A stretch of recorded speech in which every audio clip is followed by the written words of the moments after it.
कुछ कहानियां सिर्फ इतिहास में दर्ज नहीं होती, वे हमारी रूह तक पहुंचती हैं। कुछ किरदार सिर्फ राजा नहीं होते, वे योद्धा होते हैं, विद्रोही होते हैं और अपने आखिरी दम तक जिंदा रहते हैं।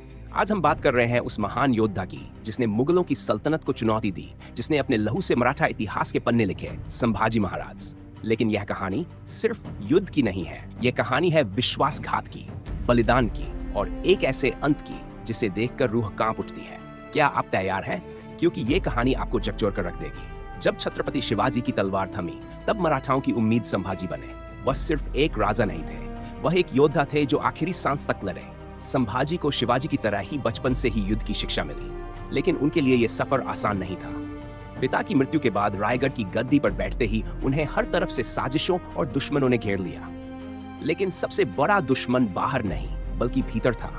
दिल्ली का बादशाह औरंगजेब सिर्फ एक ही चीज चाहता था, मराठाओं का अंत। उसने अपनी पूरी ताकत झोंक दी कि किसी भी तरह संभाजी को खत्म किया जाए।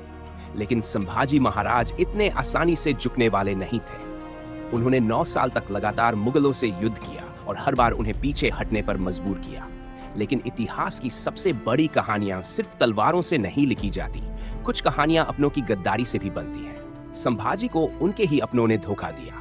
मराठा दरबार में कुछ ऐसे लोग थे जो औरंगजेब से मिले हुए थे, और जब सबसे ज्यादा जरूरत थी तब उन्होंने संभाजी को अकेला छोड़ दिया। और यही से शुरू होती है इस कहानी का सबसे दर्दनाक अध्याय। एक योद्धा के लिए मौत कोई डर नहीं होती, लेकिन जो संभाजी के साथ हुआ वह किसी भी इंसान की रूह को हिला सकता है।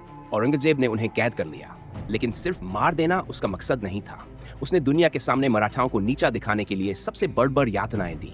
उन्हें कोड़ों से मारा गया, उनके शरीर को जगह जगह से काटा गया। लेकिन संभाजी चुप नहीं हुए। आखिरी दम तक उन्होंने सिर ऊंचा रखा और कहा, मराठा कभी घुटने नहीं टेकते। आखिरकार औरंगजेब को भी समझ आ गया कि वह सिर्फ एक आदमी नहीं बल्कि एक विचारधारा को खत्म करने की कोशिश कर रहा था, और जो लोग विचारधारा बन जाते हैं उन्हें कभी मारा नहीं जा सकता। संभाजी महाराज शहीद हो गए, लेकिन उनकी शहादत ने मराठाओं में एक नई आग जला दी। जो नहीं झुका वो अमर हो गया। अब सवाल यह है, क्या फिल्म छावा इस महान योद्धा को न्याय देती है? विक्की कौशल ने संभाजी महाराज के किरदार में जबरदस्त जान डाली है। उनकी बॉडी लैंग्वेज, उनके डायलॉग्स और उनकी फाइटिंग स्टाइल कमाल की है। ये उनके करियर की सबसे बेहतरीन परफॉर्मेंस में से एक हो सकती है। फिल्म में दिखाया गया है कि कैसे संभाजी को लड़ाई के दौरान अलग अलग रूप में पेश किया गया, कभी एक विद्रोही, कभी एक राजा और कभी एक बेटा। ये फिल्म आपको सोचने पर मजबूर कर देगी कि क्या सच में ये सब उनके साथ हुआ था। लेकिन फिल्म में कुछ कमजोरियां भी हैं। बैकग्राउंड म्यूजिक ज्यादा प्रभावी हो सकता था और कुछ सीन को बेहतर तरीके से फिल्माया जा सकता था। फिर भी अगर आप मराठा इतिहास को जानना चाहते हैं, अगर आप एक महान योद्धा की गाथा देखना चाहते हैं, तो ये फिल्म आपके लिए जरूर है। संभाजी महाराज सिर्फ एक नाम नहीं, एक प्रेरणा है। उन्होंने सिखाया कि सम्मान और आत्मसम्मान के लिए अगर किसी चीज की कुर्बानी देनी पड़े तो वह जान होनी चाहिए, आत्मा नहीं। अगर ये कहानी आपको छू गई हो, अगर आप मानते हैं कि हमें अपने इतिहास को भूलना नहीं चाहिए, तो इस वीडियो को लाइक करें, अपने दोस्तों के साथ शेयर करें और हमारे चैनल को सब्सक्राइब करें।